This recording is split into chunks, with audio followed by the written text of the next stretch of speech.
है वांगशन family, welcome back. Let's start our new chapter. Wing जो बहुत ज़्यादा परेशान था और उसी की वजह से वांगजी और चैंग भी परेशान हो चुके थे। रीज़न विंग की परेशानी का वांगजी भी जानना चाहता था, साथ ही चैंग भी। खासकर आज का बिहेव देखकर वांगजी और भी ज़्यादा क्यूरियस हो चुका था विंग के परेशानी के बारे में जानने के लिए। यही रीज़न था कि वो चैंग को बोलता है कि वो पर्सनली जाकर विंग को ड्रॉप कर देगा उसके घर पे, जिस पर विंग रेजिस्ट नहीं कर पाता क्योंकि उसके चैंग का फैसला ही लास्ट होता था। वैसे तो चैंग ज़्यादातर विंग की मनमर्जी ही करता था, जो विंग चाहेगा वही चैंग करेगा। पर कभी कभी चैंग जब विंग के लिए ज़्यादा ही वरीड हो जाता था तो विंग को कुछ फैसले चैंग के मानने ही पड़ते थे। ये फैसला भी उन्हीं फैसलों में एक था। विंग को फिर ना चाहते हुए भी अपनी जान को मतलब वांगजी के साथ ही घर जाने के लिए मानना पड़ता है। चैंग खुद पर्सनली विंग को कार तक ड्रॉप करने आता है और वो विंग के लिए पैसेंजर साइड का डोर ओपन कर देता है, क्योंकि ऑब्वियसली विंग ड्राइवर के साथ रहता था तो वो पीछे बैठता था, पर चैंग और वांगजी दोनों भी विंग के लिए खुद ड्राइव करते थे। चैंग वैसे तो ज़्यादातर अपने ड्राइवर का ही यूज़ करता था, पर जब विंग उसके साथ रहे तब वो खुद कार ड्राइव करना प्रेफर करता था। और सेम चीज़ वांगजी के साथ भी थी।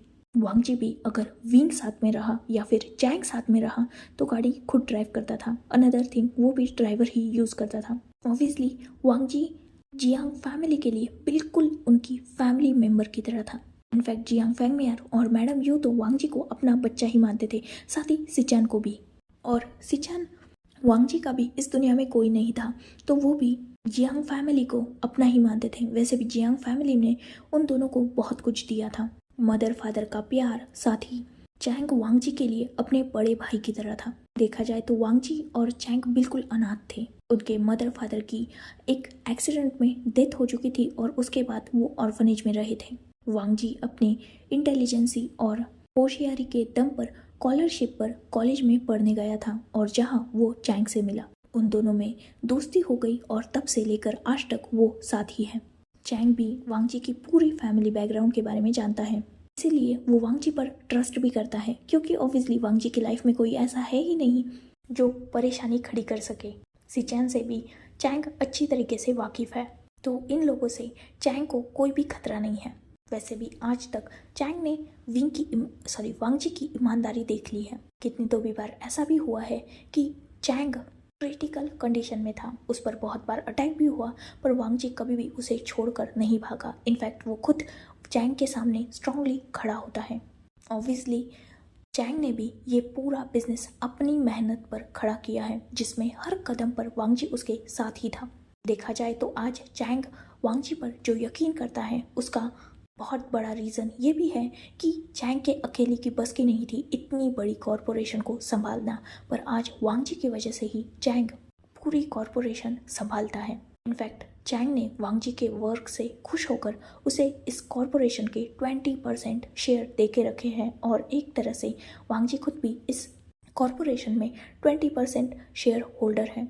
उसकी खुद की मेहनत की कमाई भी बहुत ज़्यादा है, क्योंकि हर प्रोजेक्ट में जितनी चैंग की मेहनत होती है उतना ही वांगजी का भी हिस्सा होता है।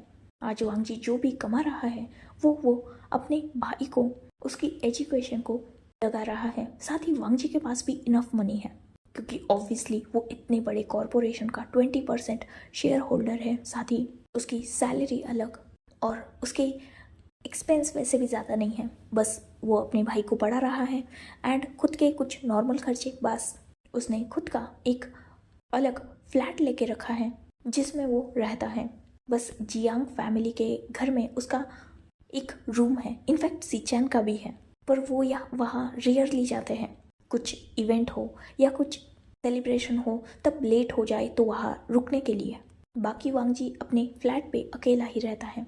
खैर, वांगजी और विंग दोनों भी जियांग मैंशन के लिए निकल चुके थे। साथ ही चैंग ने मैडम यू को कॉल करके ये बता दिया था कि विंग ठीक फील नहीं कर रहा तो उसकी केयर करे और वो भी हो सके उतना जल्दी मेंशन पहुंच जाएगा।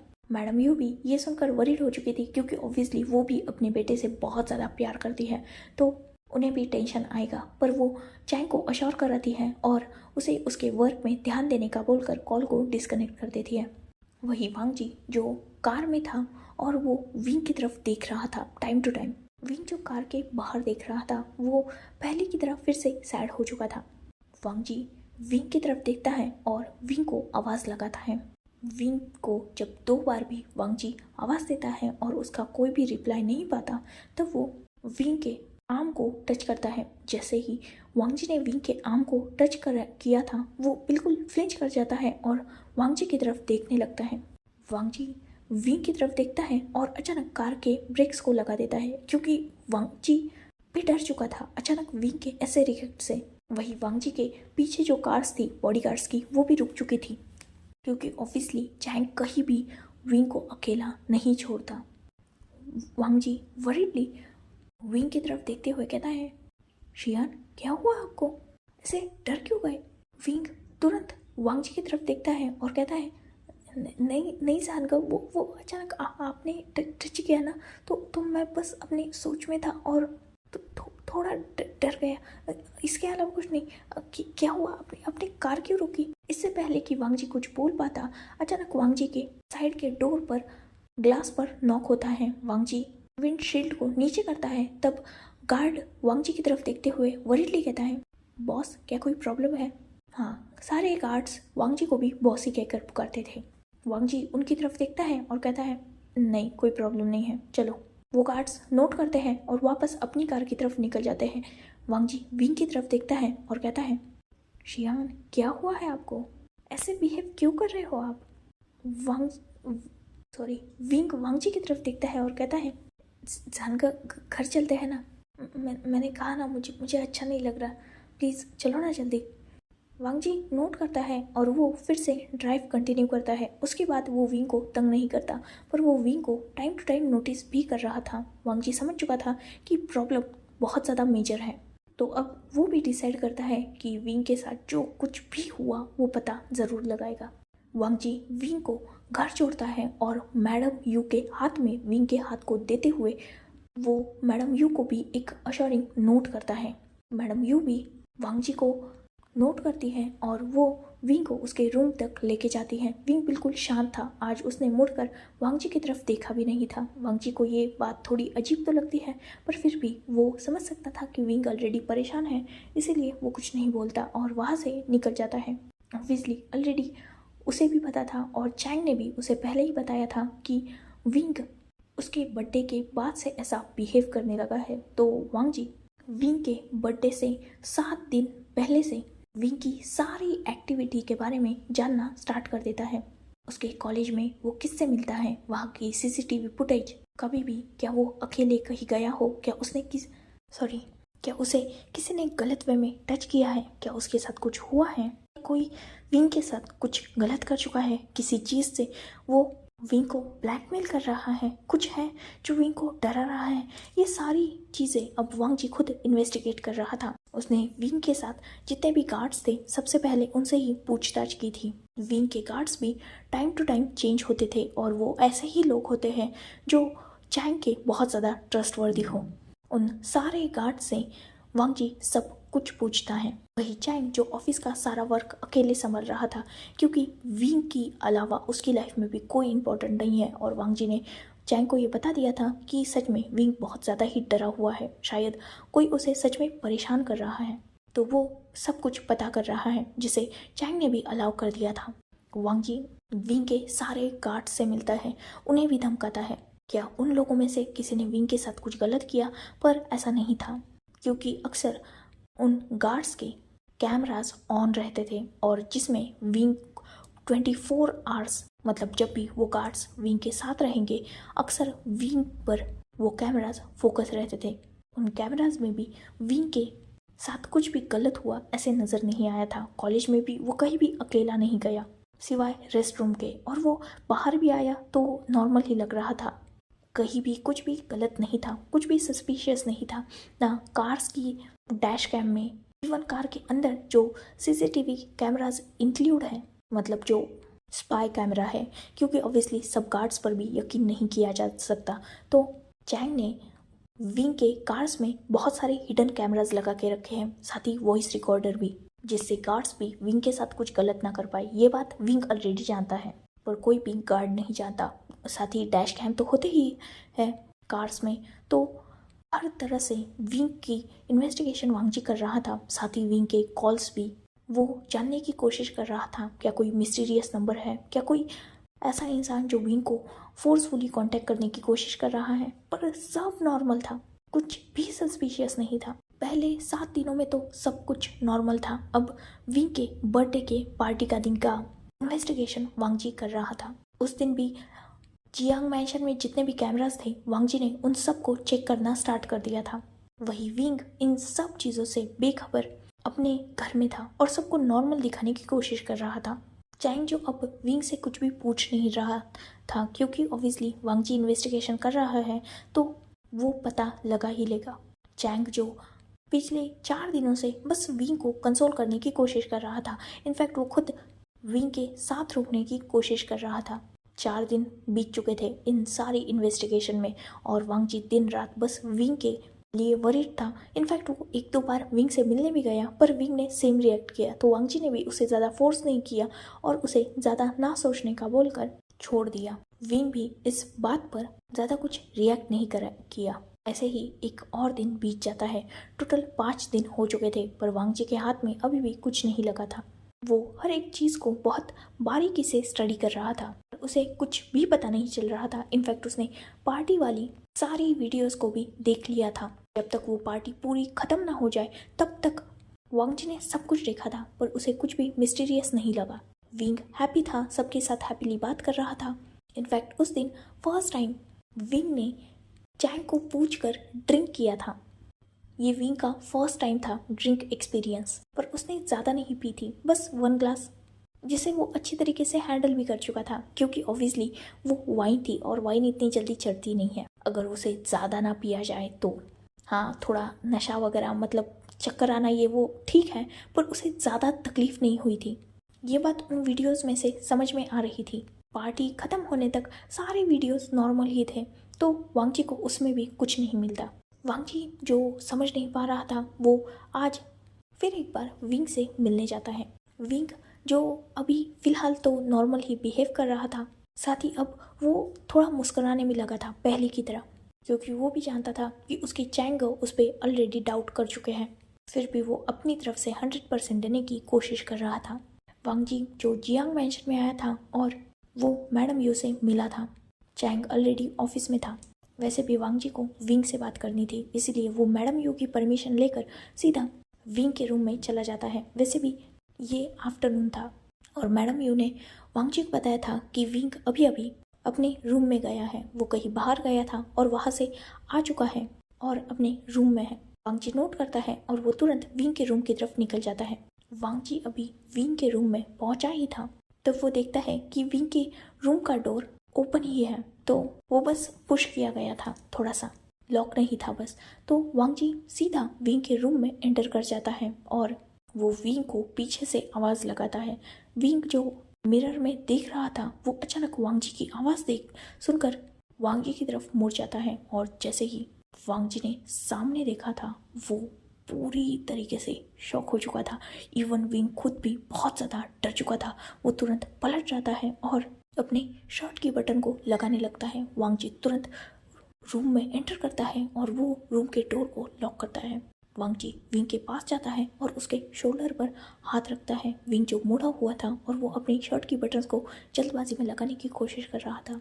वांगजी तुरंत विंग को अपनी तरफ करता है और वो विंग की शर्ट की तरफ मतलब उसके कॉलर की तरफ अपने हाथ को बढ़ाने ही वाला था, तभी विंग वांगजी के हाथ को हटा देता है। वांगजी जो सोच रहा था कि अभी उसने जो देखा वो सच है या झूठ, वो तुरंत विंग के हाथ को फोर्सफुली पकड़ता है और उसके कॉलर को साइड में करता है। और जैसे ही वांगजी ने विंग के नेक के पास सेंट ग्लैंड पर देखा था, वो बहुत ज़्यादा सरप्राइज और शॉक हो चुका था। वो एक नज़र विंग की तरफ देखता है जो बुरी तरीके से डरा हुआ था और उसकी आंखों में लगभग आंसू आ चुके थे। वांगजी विंग की तरफ देखता है और गुस्से से कहता है, तुमने ये क्या किया? किसने किया ये सब? किसने लगाया तुम्हें हाथ? ये मार्क तुम्हारी बॉडी पर क्या कर रहा है? किस अल्फा का मार्क है ये? क्या किसी ने तुम्हारे साथ गलत किया है विंग? विंग जो लगभग रो रहा था, उसके आंखों से अब आंसू नहीं रुक रहे थे और वो बहुत ज़्यादा रो रहा था। वही वांग जी वो विंग को रोता हुआ देखकर और भी ज़्यादा गुस्सा हो चुका था। विंग अपने शर्ट की कॉलर को वांग जी के हाथ से छुड़ाता है और पलट जाता है। वो बहुत ज़्यादा रो रहा था, वही वांग जी जिसका खून खौल रहा था, क्योंकि ऑब्वियसली अगर किसी अल्फा का मार्क विंग के बॉडी पर है मतलब उसने विंग के साथ वो सब कुछ भी किया होगा, क्योंकि ऐसे ही कोई अल्फा मार्क नहीं करता। और वो सब कुछ मतलब ये सोचकर ही वांग जी का खून खौल रहा था। वो विंग के शोल्डर पर फिर एक बार हाथ रखता है और उसे अपनी तरफ करता है। वो विंग की आंखों में देखता है और उसके दोनों शोल्डर को टाइटली पकड़ते हुए गुस्से में कहता है, बताओ शियान, क्या किसी ने तुम्हारे साथ गलत किया है? किसका मार्क है ये? किसी ने फोर्स किया है तुम्हें? किसने हाथ लगाया तुम्हें? बोलो। विंग जो अपनी नज़रें झुका चुका था और बस रो रहा था, बहुत ज़्यादा रो रहा था। इनफैक्ट जब विंग बहुत देर तक भी बस रोता रहता है और वांग जी को कुछ नहीं बताता, तब वांग जी विंग के एक शोल्डर से अपना हाथ हटाता है और विंग के चिन पर अपना हाथ स्ट्रांगली रखते हुए उसे ऊपर की तरफ उठाता है। वो फिर से विंग की आंखों में देखते हुए अपनी गुस्से वॉइस में कहता है, मैंने कहा बताओ मुझे, किसने किसने हाथ लगाया तुम्हें? किसने किया तुम्हारे साथ ये सब कुछ? और इससे मैं उस अल्फा की जान ले लूँगा। इतनी हिम्मत उसकी कि उसने तुम्हें मार किया, वो भी बिना शादी के। बताओ विंग, किसने फोर्स किया तुम्हारे साथ? अपने जानगो को बताओ शियान, तुम्हारा जानगो उसे पनिश करेगा। बोलो शियान, किसने किया? वही विंग जो बस रो ही जा रहा था, उसे समझ में ही नहीं आ रहा था कि वो वांग जी को जवाब क्या दे। वांग जी जब देखता है कि विंग कोई जवाब नहीं दे रहा, वो विंग को छोड़ देता है और विंग की तरफ देखते हुए कहता है, ठीक है मत बताओ, मैं ये बात अब तुम्हारे चैंगो को बताऊंगा। फिर वो देखेंगे कि जैसे ही ये बात विंग सुनता है, वो वांग जी की बात को कंप्लीट भी नहीं होने देता और सीधा वांग जी के सामने नीज पर बैठ जाता है। वो अपने दोनों हाथों को टाइटली जोड़ देता है और वांग जी की तरफ अपनी टीयरी आइज से देखते हुए कहता है, प्लीज़ प्लीज़ चैंगो, चैंगो को मत बताना। चैंगो वो बहुत गुस्सा करेंगे। प्लीज़ प्लीज़ चैंगो, आई रिक्वेस्ट यू, प्लीज़ मत बताना उन्हें। वो बहुत डांटेंगे। प्लीज़ प्लीज़, वो मुझसे नफरत करने लगेगी। मैंने गलत किया है, मेरी गलती है। प्लीज़ प्लीज़ उन्हें मत बताना। वो मुझ पर बहुत बहुत ट्रस्ट करते हैं। मैं उनकी आंखों में वो नफरत नहीं देखना चाहता। वो मुझसे डिसअपॉइंट हो जाएंगे। प्लीज़ प्लीज़ जानकर। विंग जो बहुत बुरी तरीके से रो रहा था, तो वांग जी विंग के सामने अपनी नीज पर बैठता है और उसे अपनी तरफ खींचता है। वो विंग को हक करता है और उसके हेयर्स को प्यार से सॉफ्ट से सहलाते हुए कहता है, ठीक है मैं तुम्हारे चैंगो को कुछ नहीं बताऊंगा, पर इसके बदले तुम्हें अपनी जानगो को बताना होगा कि किसने किया ये सब कुछ। क्या क्या किसी ने तुम्हें फोर्स किया है? बताओ बताओ अपनी जानगो को। देखो शियान, मार्क हट जाता है। अगर उस अल्फा को मार दिया जाए तो ये मार्क हट जाएगा। तुम्हारी चैंगो को मैं कुछ पता नहीं लगने दूंगा। बताओ अपने जानगो को तो बताओ कि किसने किया ये सब कुछ। जब विंग ये सुनता है, वो शॉकिंगली वांग जी की तरफ देख रहा था। विंग और भी रोने लगता है और वो वांग जी को देखते हुए कहता है, क्या क्या मतलब है आपका? वांग जी विंग के फेस को अपने दोनों हाथों में होल्ड करता है और सॉफ्टली कहता है, तुम डरो मत। मुझे बस उस अल्फा का नाम बताओ, मैं उसे ख़त्म कर दूंगा और ये मार्क वैनिश हो जाएगा। ये सुना था कि विंग वांग जी को अपने आप से दूर पुश कर देता है। वही वांग जी जो ऑब्वियसली नीचे गिर चुका था, क्योंकि वो इतना स्ट्रांगली बैठा हुआ नहीं था। वो विंग की तरफ शॉकिंगली देख रहा था।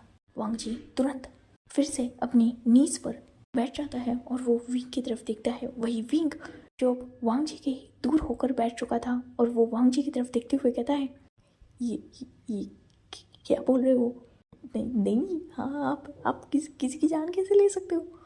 वांग जी विंग के पास जाता है और उसके दोनों हाथों को स्ट्रांगली पकड़ते हुए उसकी आंखों में देखते हुए कहता है, मतलब तुमने ये सब उस अल्फा के साथ अपने दिल से किया? क्या ये फोर्स नहीं था? क्या क्या तुम उससे प्यार करते हो? विंग अपनी नज़रों को झुका लेता है और वो वांग जी की तरफ बिना देखे ही सॉफ्टली कहता है, पर अपनी पैनिक वॉइस में ही, जानकर मैं रिक्वेस्ट करता हूँ इस बारे में चैंगो को मत बताना।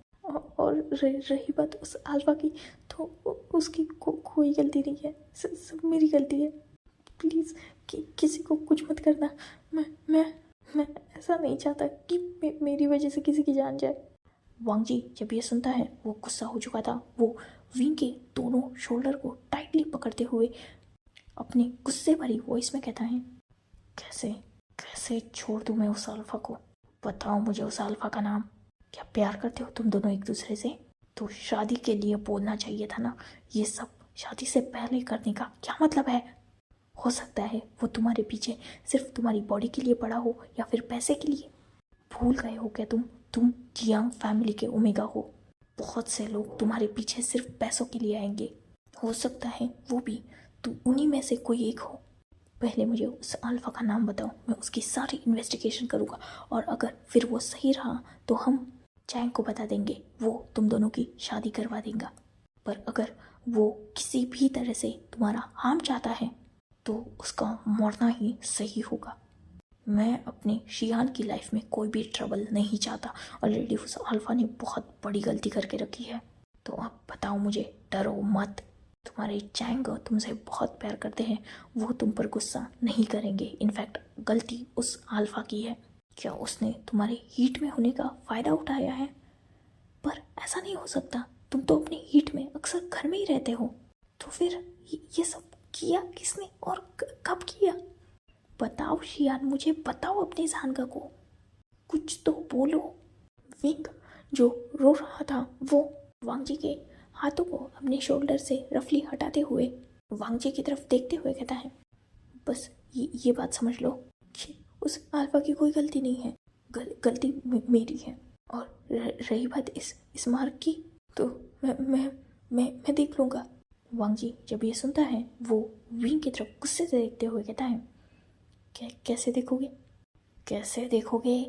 ये मार्क है, हटेगा नहीं। कभी ना कभी इसके बारे में तुम्हारी फैमिली को पता चलेगा ही। और जब तुम्हारे चैंग को पता चलेगा, तुम्हें लगता है तुम्हारे चैंग उस अल्फा को जिंदा छोड़ेंगे? और वो सब छोड़ो, उस अल्फा ने तुम्हारे साथ वो सब कुछ किया है ना, तो अब तुम्हारी रिस्पॉन्सिबिलिटी लेना उसका काम है। अगर नहीं ले सकता तो उसे तुम्हारे साथ ये सब कुछ भी नहीं करना चाहिए था। उस अल्फा का बस नाम बताओ। विंग वांग जी की तरफ देखता है और गुस्से से कहता है, नहीं नहीं, ये कोई अल्फा, ये हो गया। मैंने कहा ना, गलती मेरी है। उस अल्फा की कोई गलती नहीं है। जाइए यहाँ से, जाइए। मैंने कहा आपको कोई हक नहीं है मेरी लाइफ में इंटरफेयर करने का। मेरी लाइफ है, मैं जो चाहे वो करूँगा। आप होते कौन है मुझे बोलने वाले? आप भूलना मत, आप चैंग के दोस्त हो और वही रहिए। मेरी फैमिली में इंटरफेयर करने की कोशिश मत कीजिए। जब ये बात वांग जी सुनता है उसका गुस्सा तो और भी ज़्यादा बढ़ चुका था, क्योंकि विंग उस अल्फा को प्रोटेक्ट करने के लिए वांग जी को बुरा भला कह रहा है। फर्स्ट टाइम विंग वांग जी को ये रियलाइज़ करवा रहा है कि इस फैमिली में उसकी कोई भी जगह नहीं है। वांग जी को विंग का ये बर्ताव बिल्कुल पसंद नहीं आता। ऑब्वियसली उसे उस अल्फा पर भी बहुत ज़्यादा गुस्सा आ रहा था, क्योंकि आज उसी की वजह से उसका शियान, जो वांग जी के साथ ऊंची आवाज़ में बात तक नहीं करता था, वो आज गुस्से कर रहा है, वो भी वांग जी पर, वो भी ऐसी बातें बोलकर। तो वांग जी खुद को होल्ड नहीं करता, वो उठ जाता है और विंग की तरफ देखते हुए कहता है, मैं आउटसाइडर हूँ ना, एक्सेप्टेड, बट तुम्हारा चैंग का तो नहीं है ना। मैं ये सारी बातें अब उसे बता रहा हूँ, फिर वो जाने और वो अल्फा और तुम्हारी फैमिली, मैं इसमें बात में इंक्लूड नहीं होऊंगा। मेरा काम है अपने बॉस को अपडेट देना, तो मैं अपने बॉस को वो बता दूंगा। जब ये बात विंग सुनता है वो वांग जी की तरफ देखता है। वांग जी विंग को एक लुक देता है जिसमें बहुत ज़्यादा डिसअपॉइंटमेंट थी और वो तुरंत ही जाने के लिए मुड़ जाता है। विंग तुरंत वांग जी के पैर को पकड़ लेता है पीछे से ही और वो वांग जी के तरफ देखता है। वांग जी जैसे ही अपने पैर पर ग्रिप फील करता है वो तुरंत मुड़ कर देखता है। विंग जो बहुत ज़्यादा रो रहा था वो वांग जी की तरफ देखता है और कहता है, नहीं नहीं जानकर, प्लीज़ प्लीज़ चैंगो को मत बताना, चैंगो को मत बताना, please please I request you, I beg you, please मत बताना। वो बहुत गुस्सा करेंगे, वो उस अल्फा को मार डालेंगे, प्लीज़ मत बताना ना, मुझे माफ़ कर दो, मुझे आपको हर्ट नहीं करना था, अब प्लीज़ प्लीज़ मत बताओ ना, प्लीज़ ना। वांग जी एक डीप ब्रीथ लेता है। ऑब्वियसली वो खुद भी बहुत ज़्यादा गुस्सा था, विंग से नहीं बल्कि उस अल्फा से, और वो विंग की कंडीशन समझ सकता था। इसलिए वो फिर से विंग के सामने अपनी नी पर बैठ जाता है और उसके फेस को प्यार से सहलाते हुए कहता है, तो अपने जानको को नाम बताओ ना उस अल्फा का, तुम्हारे जानको ठीक कर देंगे, चैंगो को कुछ पता भी नहीं चलेगा, बताओ तो सही। वांग जी जो खुद बहुत डेस्परेट था उस अल्फा का नाम जानने के लिए, क्योंकि ऑब्वियसली उसे बहुत ज़्यादा गुस्सा आ रहा था उस अल्फा पर। उसकी हिम्मत कैसे हुई विंग को टच करने की, पर विंग भी धीट बंदा था, ऐसे तो नाम उगलेगा नहीं। तो वो वांग जी की तरफ देखता है और कहता है, मैं पहले उस अल्फा से बात करता हूँ, फिर मैं आपको बता दूंगा, इनफैक्ट आपसे मिला लूँगा उससे। ये बात जब वांग जी सुनता है, फिलहाल उसके पास कोई रास्ता नहीं था क्योंकि उसे विंग को भी कंसोल करना था और विंग बहुत ज़्यादा रो रहा था। तो हाँ, विंग को थोड़ा वक्त देना ज़रूरी था, इसीलिए वो विंग की तरफ देखता है और विंग के टीयर्स को सॉफ्टली वाइप करते हुए कहता है, ठीक है, 2 दिन का वक्त है तुम्हारे पास, उस अल्फा से बात करो और बाद में उससे मुझे मिलाओ। बाद में अगर वो अच्छा हुआ तो मैं खुद तुम्हारी फैमिली से बात करूँगा, पर अगर नहीं तो फिर उसके साथ डील मैं खुद करूँगा। विंग नोट करता है, एटलीस्ट उसे 2 दिन का वक्त तो मिला, यही सोचकर फिलहाल वो शांत था।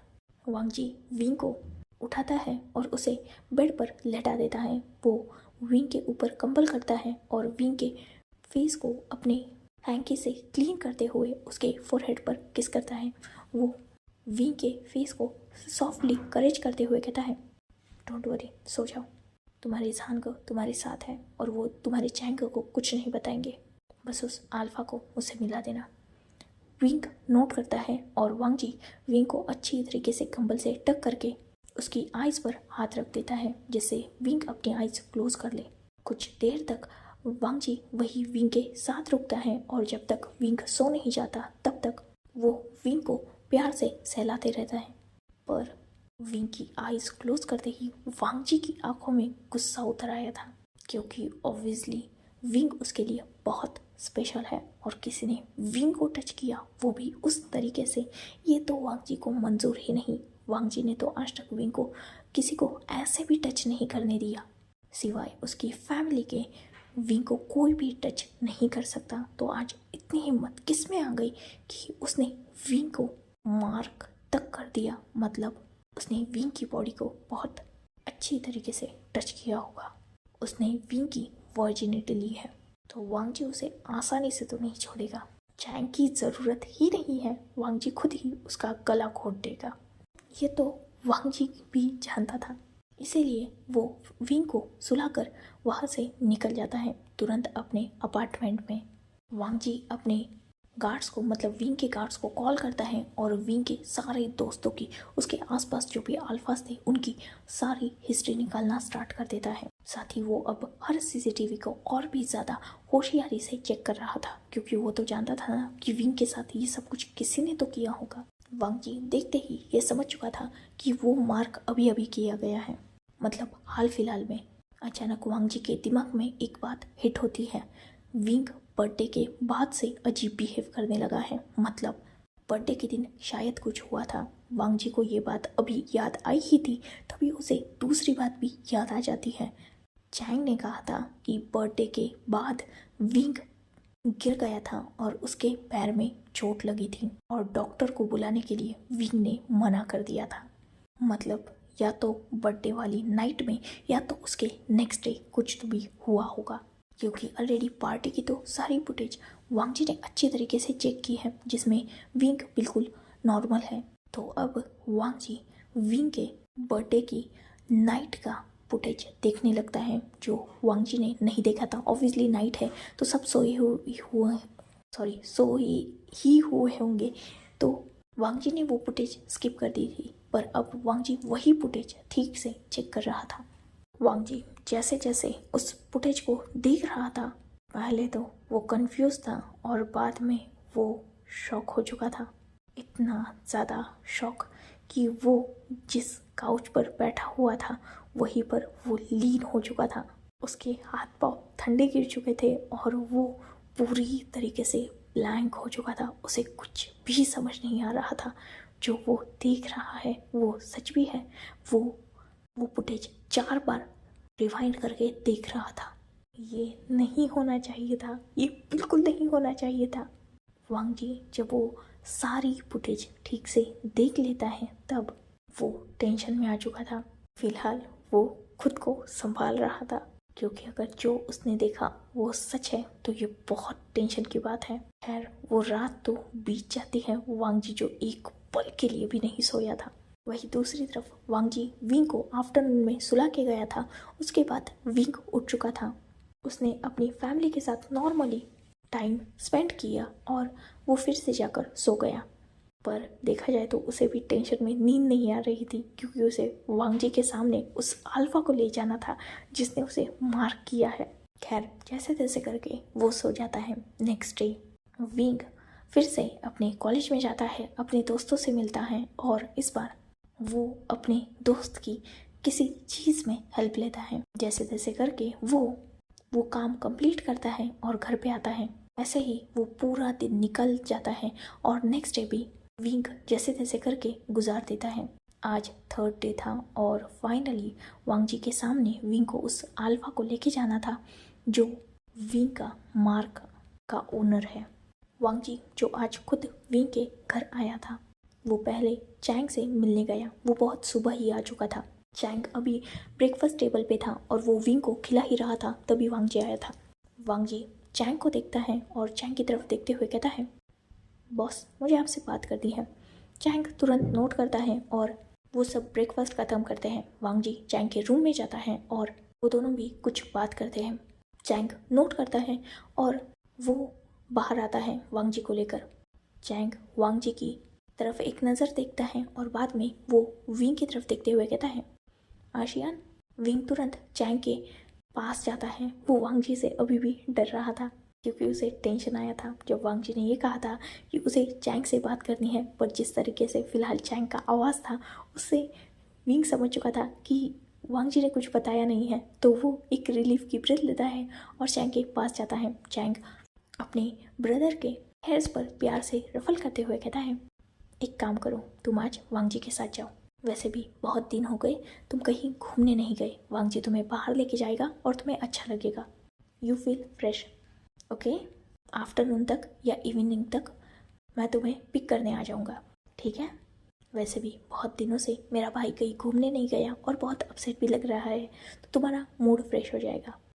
विंग जो जानता था कि ये पट्टी 100% वांग जी ने ही चैंग को पढ़ाई है, तो वो भी नोट कर देता है, क्योंकि उसे भी आज वांग जी से मिलना तो था ही। तो ये अच्छा बहाना था। तो चैंग वांग जी की तरफ देखता है और सॉफ्टली कहता है, ख्याल रखना उसका। वांग जी नोट करता है और वो विंग की तरफ देखकर सॉफ्टली कहता है, चलो शियान। विंग नोट करता है और वो वांग जी के साथ वहाँ से निकल जाता है। आज विंग के साथ विंग के नहीं बल्कि वांग जी के गार्ड थे, जिन गार्ड्स को वांग जी ऑर्डर देता है और जो गार्ड वांग जी के ऑर्डर को फॉलो करते हैं। जैसा कि पहले भी बता चुकी हूँ, गार्ड्स वांग जी को ही बॉस कहते हैं, मतलब वांग जी को भी बॉस कहते हैं चैंग के बाद। और सब जानते हैं कि जितना रिस्पेक्ट चैंग की है उतनी ही वांग जी की भी है। इनफैक्ट चैंग ही वांग जी को इक्वली ट्रीट करता है, तो बाकी सबको तो करना ही है। तो आज जो भी गार्ड्स थे वो वांग जी के ट्रस्टवर्दी लोग थे। ऑब्वियसली इस बारे में विंग नहीं जानता था। वांग जी विंग को लेकर सीधा अपने अपार्टमेंट आया था। वांग जी विंग को अंदर लेके जाता है और उसके गार्ड्स बाहर थे। वांग जी काउच पर बैठ जाता है और वो विंग को भी बिठा देता है। विंग भी वांग जी के सामने हेड को डाउन करके बैठ जाता है। वांग जी विंग की तरफ देखता है और कहता है, तो उस अल्फा को बुलाओ। विंग नोट करता है और बिना अपने हेड को उठाए सीधा अपने पॉकेट से मोबाइल बाहर निकालता है। वो किसी को कॉल करता है और वांगजी की तरफ देखते हुए कहता है, वो 10 मिनट में आ रहा है, मैंने एड्रेस सेंड कर दिया है। वांगजी नोट करता है और वो विंग की तरफ देखते हुए कहता है, अगर मुझे वो अल्फ़ा पसंद नहीं आया तो तुम जानते हो ना मैं उसका क्या हाल करूँगा। विंग जैसे ही ये सुनता है वो वरीडली वांगजी की तरफ देखते हुए कहता है, पर जानका मैं वो एक्चुअली। वांगजी विंग की तरफ देखते हुए कहता है, शियान सच बताना क्या उस अल्फ़ा से प्यार करते हो। ये सुनते ही विंग अपने हेड को डाउन कर लेता है और वो क्या बोले वो भी नहीं जानता था। वांगजी फिर से अपनी बात को रिपीट करते हुए कहता है, शियान बताओ क्या उस अल्फ़ा से प्यार करते हो। क्या तुमने ये सब कुछ उस अल्फ़ा के और अपनी मर्जी के साथ किया। क्या उस अल्फ़ा ने तुम्हें मार्क तुम्हारी मर्जी से किया है। बताओ अपने जानका को। विंग क्या जवाब देता बेचारा, वो बस चुप बैठ जाता है। 10 मिनट इन सवालों में गुजरे ही थे, तभी अपार्टमेंट के डोर बेल रिंग होती है। वांगजी तुरंत जाकर डोर ओपन करता है।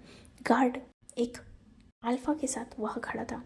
वो अल्फ़ा वांगजी की तरफ देखता है और उसे ग्रीड करता है। वांगजी नोट करता है और उस अल्फ़ा को अंदर लेके आता है। जैसे ही विंग उस अल्फ़ा को देखता है वो तुरंत उठ जाता है और उस अल्फ़ा के पास चला जाता है। विंग उस अल्फ़ा का हाथ पकड़ता है और वांगजी की तरफ देखते हुए कहता है, ये शुयांग है, मेरा दोस्त, और यही। इतना बोलकर वो अपने हेड को डाउन कर लेता है। वही शुयांग वांगजी को फिर एक बार ग्रीट करता है और अपनी पोलाइट वॉइस में कहता है, हेलो मेरा नाम शुयांग है, मैं और विंग एक दूसरे से प्यार करते हैं।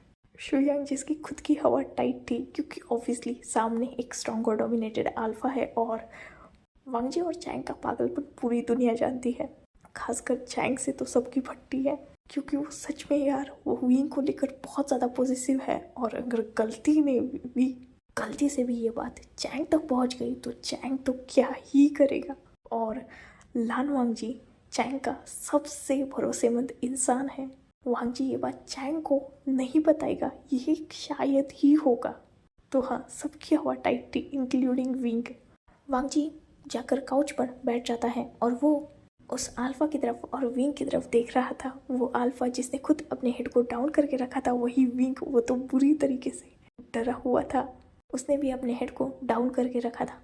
वांगजी कुछ देर तक उस अल्फ़ा को अपनी डीप आईज से देखता है और बाद में वो अपनी स्ट्रॉन्ग वॉइस में कहता है, वैसे तुमने बिना शादी के उसे मार्क क्यों किया।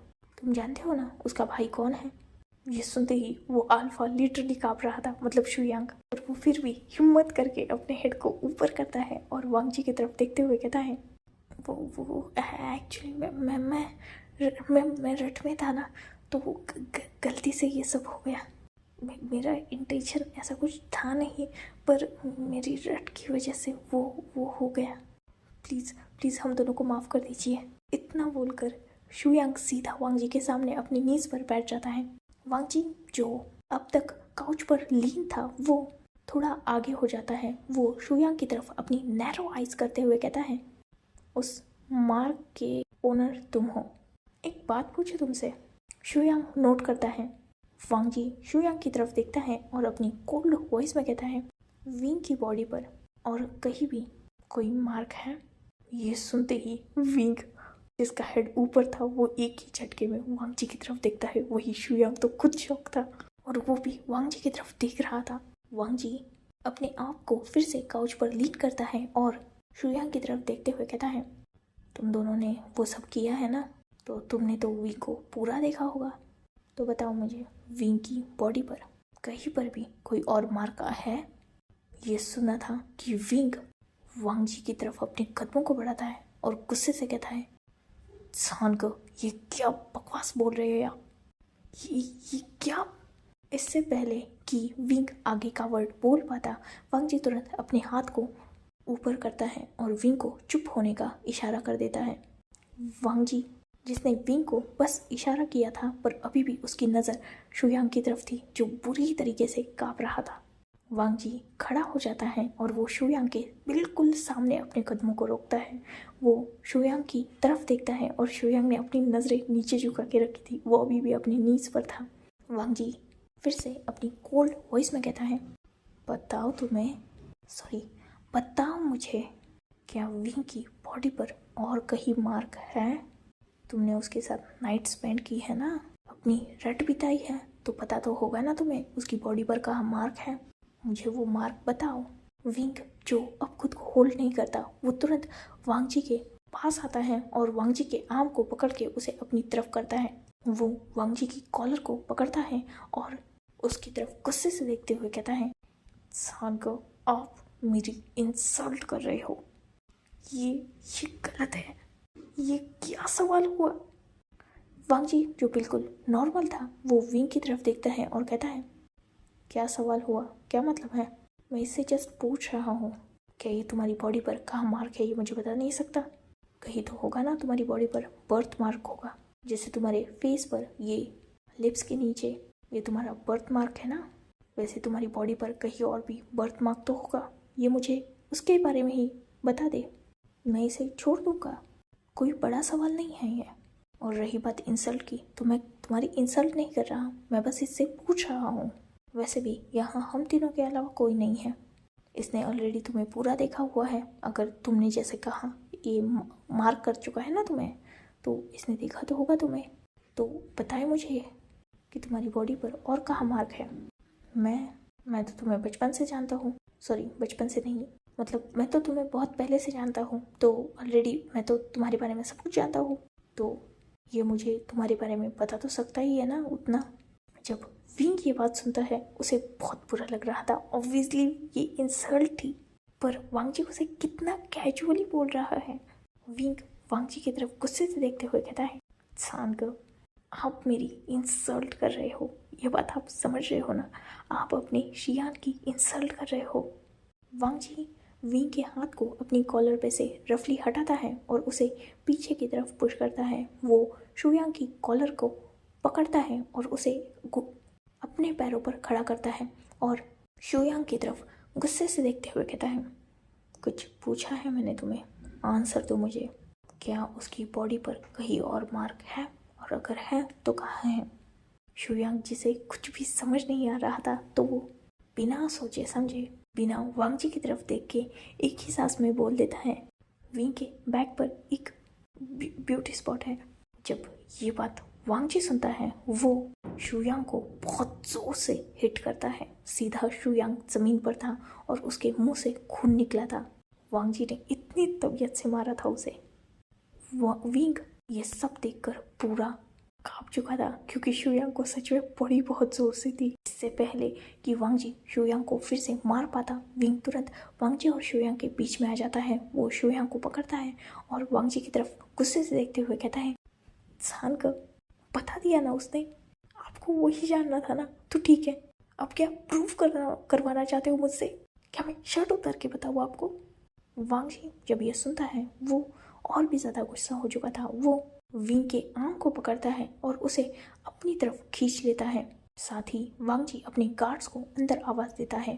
तुरंत ही गार्ड्स अंदर आ जाते हैं। वांग जी विंग को अपने पीछे कर चुका था अब तक, और उसने विंग को अपने पीछे एक हाथ से टाइटली पकड़ के रखा था, जिससे विंग शुयांग के पास ना जा सके।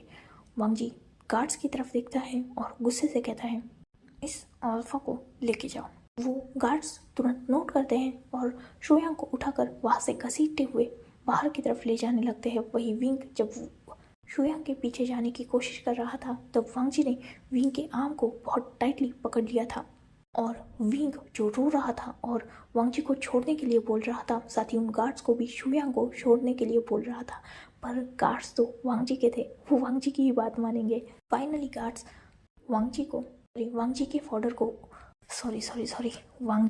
ऑर्डर को फॉलो करते हुए शुयांग को वहाँ से उठाकर बाहर ले जा चुके थे। साथ ही उन्होंने डोर को भी लॉक कर दिया था। अब वहाँ पर सिर्फ वांग जी और विंग थे।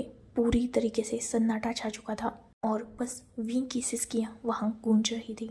वांग जी ने अभी तक भी विंग के आर्म को पकड़ के रखा था। वांग जी अब जाकर कहीं विंग को छोड़ देता है। वही विंग जो बहुत बुरी तरीके से रो रहा था, वो अब वांगजी की तरफ अपनी टीयरी पर गुस्सेल आइज से देखने लगता है।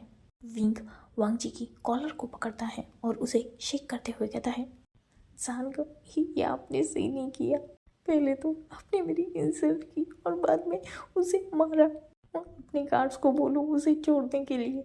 जब वांगजी ये सब सुनता है, वो गुस्सा हो चुका था। वो सीधा विंग की तरफ अपने कदमों को बढ़ाता है और अब उसमें और विंग में बिल्कुल भी दूरी नहीं बची थी। वांगजी सीधा विंग के चिन को टाइटली अपने एक हाथ से पकड़ता है और उसकी आंखों में गुस्से से देखते हुए कहता है, तुम्हारी बैक पर बर्थ मार्क है। हाँ।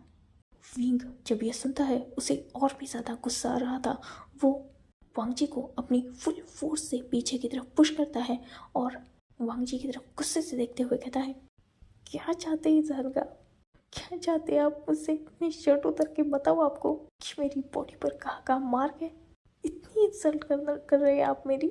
आप भूल चुके हो मैं शियान हूँ, आपका शियान हूँ, और आप मेरी इंसल्ट कर रहे हो। ये कितना डिस्गस्टिंग है। आपने कहा था कि आप उस अल्फा को देखोगे वो मेरे लिए सही है या नहीं, पर आप तो मेरी इंसल्ट कर रहे हो। वांगजी जिसे ये सुनकर गुस्सा आया था, वो खुद को संभाल चुका था। ऑब्वियसली विंग ने उसे पुश किया था, पर विंग में इतनी ताकत नहीं है कि वो वांगजी को गिरा सके, तो वो खुद को संभाल चुका था। बस वो विंग से दूर हो चुका था। वो विंग की तरफ गुस्से से देखते हुए कहता है, तुम्हारे टमी के ऊपर और नेवल के थोड़ा नीचे एक छोटा सा ब्यूटी स्पॉट है। ये सुनना था कि विंग वांगजी की तरफ शॉकिंगली देख रहा था। वांगजी विंग की तरफ अपने एक और कदम को बढ़ाते हुए कहता है, इतना ही नहीं, तुम्हारी चेस्ट के ऊपर लेफ्ट साइड में तुम्हारे हार्ट के थोड़ा सा ऊपर भी एक मार्क है। और गिनवाओ मैं तुम्हें, कहाँ पर कौन सा मार्क है? विंग जो पूरी तरीके से शॉक हो चुका था और वांगजी अब उसके बिल्कुल सामने खड़ा था। वांगजी विंग के नेक को अपने एक हाथ से टाइटली पकड़ता है और अपने दूसरे हाथ से विंग के सेंट ग्लैंड में से उस शर्ट को हटाते हुए, लगभग मतलब उसने हटाई नहीं थी, वो खींची थी, जिससे विंग का फर्स्ट एक बटन टूट भी चुका था और विंग के मार्क पर से वो शर्ट हट चुकी थी। वांगजी एक नज़र उस मार्क को देखता है और दूसरी नज़र वो विंग की आंखों में देखता है। वांगजी एक स्मोक करता है और वो विंग के गले पे से अपने हाथ को हटाता है। दूसरे ही झटके में वांगजी ने विंग के नेक से उसकी कॉलर को हटा दिया था, जो उसके सेंट को ब्लॉक करती थी। और फिलहाल विंग डरा हुआ था, तो जैसे ही वो कॉलर हटती है, उसके फेरोमोन्स रिलीज हो चुके थे जो सैंडलवुड मिक्स थे। वो फेरोमोन्स वांगजी डीपली इनहेल करता है, खासकर वो विंग के नेक के पास और उस मार्क पर अपनी नोज को रब करते हुए, उन फेरोमोन्स को इनहेल करते हुए उसकी ईयर के पास विस्पर करते हुए कहता है, ये फेरोमोन्स मेरे हैं जो तुम्हारे फेरोमोन्स में मिक्स हुए हैं। इस मार्क का रियल ओनर मैं हूँ। इतना बोलकर वांगजी विंग से दूर होता है और वो विंग की आंखों में देख रहा था। वांगजी जिसका एक हाथ अभी भी विंग के गले पर था, वो अपने हाथ को ऊपर की तरफ खिसकाते हुए विंग के चिन तक, बाद में उसके चीक तक उस हाथ को लाता है और अपने दूसरे हाथ से वांगजी विंग की वेस्ट को टाइटली पकड़ता है और विंग को अपने करीब खींचता है, जिससे उन दोनों की भी बॉडी एक दूसरे से पूरी तरीके से टच हो रही थी। वांगजी विंग के फेस पर सॉफ्टली अपने हाथों को सहलाते हुए कहता है, तुम्हारी बर्थडे वाली रात तुम्हारे रूम में नहीं, सॉरी, तुम मेरे रूम में थे और मैंने तुम्हारे साथ वो सब कुछ किया। सही कहा ना मैंने? इसलिए तो मैं जानता हूँ तुम्हारी बॉडी पर कहाँ कौन सा मार्क है। तुम्हें ये मार्क देने वाला भी मैं ही हूँ। विंग जब यह सुनता है, उसकी आइज़ और भी ज़्यादा वाइडन हो चुकी थी। कुछ देर लगता है उसे प्रोसेस करने में, पर जैसे ही उसे समझ में आता है, वो तुरंत वांगजी को अपने आप से दूर करता है और दूसरे ही पल उस पूरे अपार्टमेंट में एक स्ट्रॉन्ग स्लैप की आवाज़ गूंज चुकी थी और वांग जी अपने चीक पर हाथ लगाकर विंग की तरफ देख रहा था। विंग वांग जी के पास जाता है और उसकी कॉलर को पकड़ते हुए उसे शेक करते हुए कहता है, आपको सब कुछ याद आ चुका था, आप सब कुछ जान चुके थे, फिर भी मेरी इंसल्ट करने की क्या ज़रूरत थी। सब कुछ पता चल ही चुका होता तो पहले ही बोल देते कि सब कुछ याद आ चुका है। ऐसे मुझे जलील करने की क्या ज़रूरत थी आपको, बोलिए जानकर। वांग जी जब ये सुनता है वो खुद भी गुस्सा हो चुका था। वो सीधा अपने एक हाथ को विंग के हेयर्स में डालता है और विंग के हेयर्स को रफली पीछे की तरफ खींच लेता है, जिससे विंग का हेड ऊपर हो चुका था और वो वांग जी की तरफ अपनी टीयरी आईज से ही देख रहा था। विंग का हाथ वांग जी के अभी भी कॉलर पर था। वांग जी अपने दूसरे हाथ से विंग के आर्म को पकड़ता है और उसे और भी ज़्यादा अपनी करीब खींचते हुए कहता है, मैं भूला था, तुम तो नहीं ना? क्यों नहीं बताया मुझे उसी वक्त? क्यों छुपाया मुझसे? मेरे सामने किसी और अल्फा को तुमने खड़ा किया, तब तुम्हें शर्म नहीं आई? मेरे मार्क को अपनी बॉडी पर लेकर उस मार्क का ओनर किसी और को बता रहे थे, तब तुम्हें शर्म नहीं आई? मुझसे झूठ बोल रहे थे ये जानते हुए कि मैं तुम्हारे लिए वरीड हूँ। तुम सच मुझसे छुपा रहे थे, क्या ये गलत नहीं था? विंग वांग जी की तरफ अपनी टीयरी आइज से देखते हुए कहता है, मैं मानता हूँ मैंने गलत किया, पर मैंने वो सब कुछ इसलिए किया क्योंकि आपको कुछ भी याद नहीं था।